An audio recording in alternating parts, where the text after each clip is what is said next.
Hola, hola, ¿qué tal? Bendiciones abundantes para todos ustedes en este maravilloso día que Dios nos ha permitido vivir. Vamos a iniciar, como siempre, poniéndonos en las manos de Dios. Es la mejor manera de iniciar cualquier evento, cualquier actividad. Y le pedimos al Señor en este momento que nos envíe su presencia en el nombre del Padre, del Hijo y del Espíritu Santo. Amén.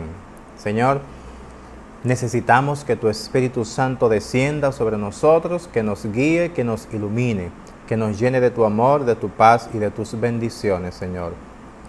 Te necesitamos, Señor. Sin ti no podemos obrar, no podemos hablar, no podemos hacer ni decir nada. Ven y danos oídos de escucha para poder entender e interpretar lo que tú nos quieres decir. Nos depositamos en tus manos para que seas tú quien nos alimente con el alimento sólido que es la enseñanza y tu palabra, Señor. Te lo pedimos por la intercesión de María Santísima, en el nombre de Jesús. Amén. Amén. Bien, en este día vamos a continuar hablando, vamos a desglosar un poquito, vamos a hacer un breve recorrido por lo que es el Antiguo y el Nuevo Testamento de nuestra Biblia cristiana católica. En la clase pasada, en la anterior a esta, hablábamos un poco sobre los libros canónicos, los libros que son considerados inspirados, los libros inspirados, no que son considerados, sino que realmente lo son.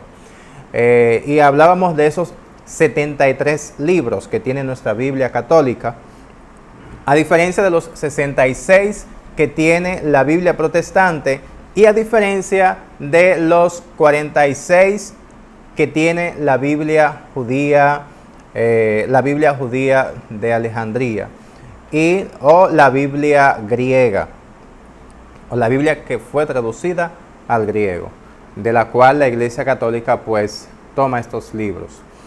Bien, vamos a ver un poco esas subdivisiones que tiene la Biblia. Primero es que debemos recordar que la Biblia está dividida en dos grandes partes, como ya hemos visto anteriormente, que es el Antiguo Testamento y el Nuevo Testamento.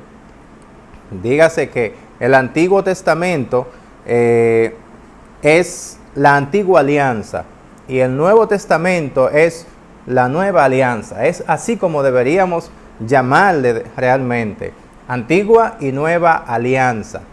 Y vamos a ver cómo ese Antiguo Testamento está subdividido en diferentes subdivisiones a su vez. O sea, está dividido en libros, esos libros están subdivididos en capítulos y esos capítulos están divididos en versículos. Vamos a hacer ese recorrido por el Antiguo Testamento y vamos a ver entonces cuáles son esos libros del Antiguo Testamento. Me imagino que ustedes han hojeado la Biblia, conocen muchos textos o muchos de esos libros de nuestro Antiguo Testamento. Y quiero recordar, quiero pues hacer la aclaración de que el Antiguo Testamento es una parte sagrada, sumamente sagrada, es una parte de la Sagrada Escritura de la que no se puede prescindir. O sea, el hecho de que no se escribió cuando vino Jesús, no fue escrito por los cristianos el Antiguo Testamento, sino por los judíos, tanto por los judíos de Jerusalén como por los judíos de Alejandría y de la diáspora. Entonces, es considerado bueno y válido por los cristianos y es considerado Sagrada Escritura, es considerado canónico, inspirados. Bien, entonces, así nos enseña el documento Dei Verbum, porque como le decía, el Antiguo Testamento nos habla de esa antigua alianza, de esa primera alianza que Dios hizo con el pueblo de Israel y no queda revocada bajo ninguna circunstancia. Entonces, tienen la lengua hebrea este Antiguo Testamento fue escrito en hebreo, también en arameo y también en griego. O sea, hay diferentes libros que tienen, que están escritos en estos idiomas. O sea, en el Antiguo Testamento encontramos los tres idiomas, tanto el hebreo como el arameo, como el griego también. Y así también sucede con el Nuevo Testamento, aunque no en la misma magnitud que en el Antiguo Testamento.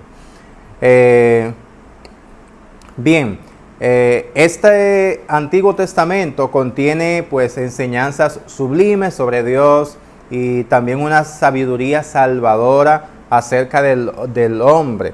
También encierran tesoros de oración.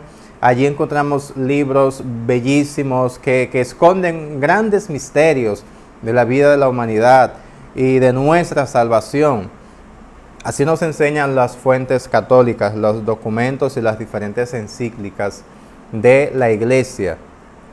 Entonces, los cristianos consideramos, como les decía ahorita, como buenos y válidos estos libros que ya sí han sido reconocidos por la Iglesia como inspirados por Dios. Entonces, la Iglesia ha rechazado de manera vigorosa la idea de prescindir del Antiguo Testamento. O sea que, como les decía, es importante, es necesario, y las primeras comunidades utilizaban este Antiguo Testamento, y hoy en día pues obviamente lo seguimos utilizando. El Antiguo Testamento es la alianza, es el pacto que Dios hizo con el pueblo judío. Por extensión se llama Antiguo Testamento y tiene 46 libros. 46 libros. Ok, entonces a su vez esos libros narran diferentes acontecimientos de la historia de la fe judía y dan como un anticipo de la fe de la nueva alianza que se iba a aproximar cuando sea la venida de Jesús, cuando llegue o cuando nazca Jesús. Entonces, este Antiguo Testamento comienza con 5 libros, los cuales son conocidos como el Pentateuco. Y este Pentateuco se agrupan, o sea, son los siguientes libros, que es el Génesis, es el Éxodo, Levítico, Números y Deuteronomio. Que estos libros suelen estar siempre al principio de la Biblia, por lo regular, y en estos 5 libros está contenida la revelación esencial a la que hacen referencia todos los demás libros del Antiguo Testamento. Es importante recordar esto siempre. Todos los demás libros, o sea, son 46 menos 5 son 41. Hay 41 libros del Antiguo Testamento que tienen como base este Pentateuco, estos primeros 5 libros. Los tienen como base, y por eso hay libros que más adelante le vamos a hablar sobre esos libros apócrifos que no fueron integrados al canon, considerados como inspirados, porque había cierta desconexión de estos primeros 5 libros.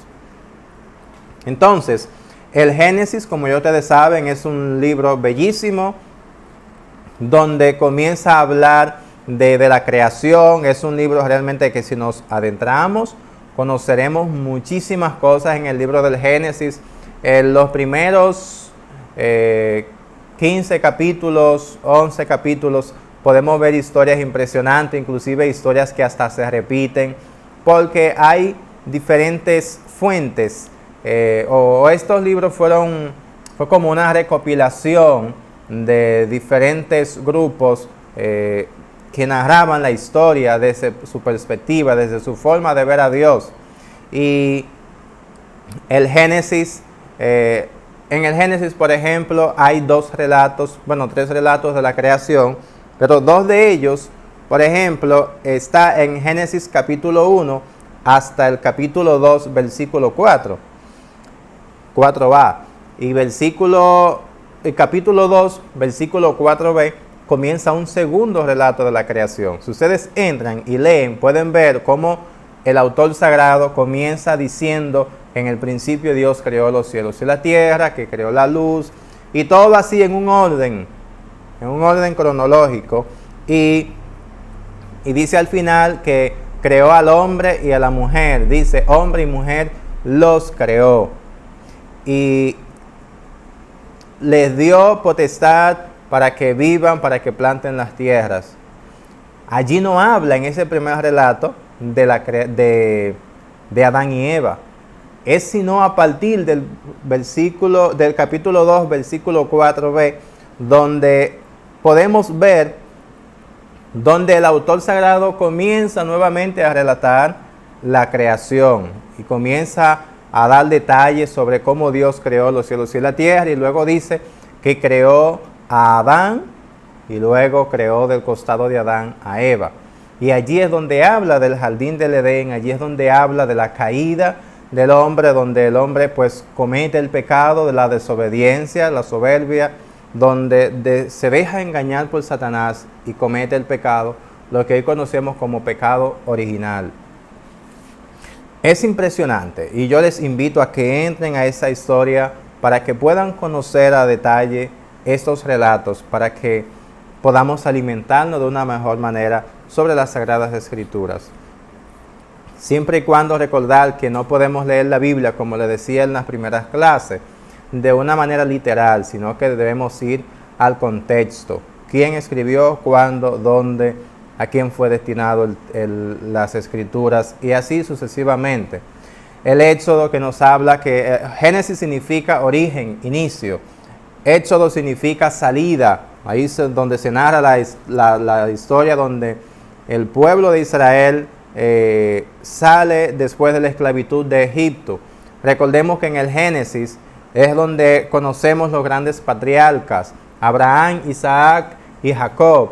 Conocemos la historia de esos personajes, conocemos la historia de Caín y Abel, conocemos la historia de Abraham, la historia de José, la historia de esos grandes personajes que nos narran esos textos, que luego pues esa primera alianza, esa alianza de Dios con Abraham, la promesa de la descendencia, es maravilloso. También podemos ver en el Levítico, que es el libro de las leyes, donde allí están un conglomerado de leyes, reglas y normas que Dios le pone a través de Moisés al pueblo para mantenerlo organizado, para el ritual litúrgico, las ceremonias que se debían hacer, todo de una manera maravillosa y organizada, como es Dios, como es nuestra iglesia, bien organizada. Dios es un Dios de orden. Está el libro de los números, donde podemos ver allí una cantidad de censos, donde el autor sagrado pues relata la cantidad de personas con las que contaban, la importancia de tener como una contabilidad y de poner en número los relatos de Dios que Dios había hecho con su pueblo, y pues una manera también de Moisés tener control de, oye, me sale con una multitud y él necesita también saber cuántas personas tiene, con cuántos niños tiene, no quiere que se le pierda ninguno en ese trayecto. Lleva muy bien esta contabilidad, si podríamos decirlo, pero es más que una contabilidad. Hay muchos mensajes detrás de este libro, donde podemos ver muchos relatos sumamente hermosos. Y el Deuteronomio, donde el Señor pues vuelve a recalcar sobre Moisés las leyes, donde le recuerda al pueblo, hace como una alianza, como un resumen, le recuerda al pueblo de Israel de dónde lo sacó de Egipto, de aquella esclavitud, de 400 años de esclavitud, y todo el proceso que han vivido en este camino por el desierto hasta llegar a la tierra prometida. Y ya aquí en el libro del Deuteronomio es donde vemos cómo la despedida de Moisés, la muerte, la partida de Moisés, y donde Moisés delega en Josué la responsabilidad de seguir adelante con el pueblo para la conquista de la tierra prometida. Y en este Pentateuco vemos estas grandes historias. También podemos ver más adelante, después del Pentateuco, siguen los conocidos libros históricos. Aunque no son tal vez historias en el sentido en que nosotros hoy solemos usarla, pero con el término de historia, nos enseñan cómo el pueblo de Israel descubre de una manera paulatina la acción de Dios en los sucesos diarios importantes. El autor sagrado se encarga de relatar, de escribir cómo Dios se manifestaba en el pueblo de Israel en el momento en el que ellos iban luchando para conseguir su tierra prometida. Y fue una tierra prometida que no fue que Dios le dijo, mira, esa es tu tierra prometida, ve y tómala, o lo puso allí, aquí está. No, Dios le permitió un proceso por el camino del desierto y luego ellos tuvieron que luchar para obtener esa bendición de Dios. Y es lo que el Señor también nos quiere enseñar a través de estos libros, que debemos luchar para conseguir nuestra tierra prometida. Dios te ha hecho promesas, pero no te puedes quedar sentado a esperar que esa promesa llegue. Debes ir detrás de ella, debes luchar, debes orar, debes esforzarte, debemos esforzarnos para conseguir todo aquello que Dios nos ha prometido y nos quiere dar siempre. Dentro de esos libros históricos, los libros considerados así están, por ejemplo, Josué, que fue el sucesor de Moisés. Está el libro de los jueces. Allí conocemos la historia de Sansón, el famoso Sansón, el fuerte, ¿verdad?, que podía levantar hasta una casa con una fuerza sumamente extraordinaria. Muchos autores dicen que la historia de Josué y de los jueces hay como un paralelismo, es como que son dos maneras distintas de narrar la conquista de la tierra prometida. Pero realmente los jueces es cuando ya esa conquista está. La conquista no se hizo de la noche a la mañana, sino que fue todo un proceso durante muchos años, esa conquista de la tierra prometida. Pero el pueblo de Israel estaba organizado con los jueces que se encargaban de organizar diferentes grupos en diferentes partes del pueblo de la tierra prometida en Canaán. Está Ruth, allí podemos encontrar primera y segunda de Samuel. Está también Primera de Reyes, allí conocemos la historia de Elías, uno de mis profetas favoritos. Está también Primera de Crónicas, Segunda de Crónicas, Esdras, Nehemías, Tobías, Judith, Esther, Primera y Segunda de Macabeos.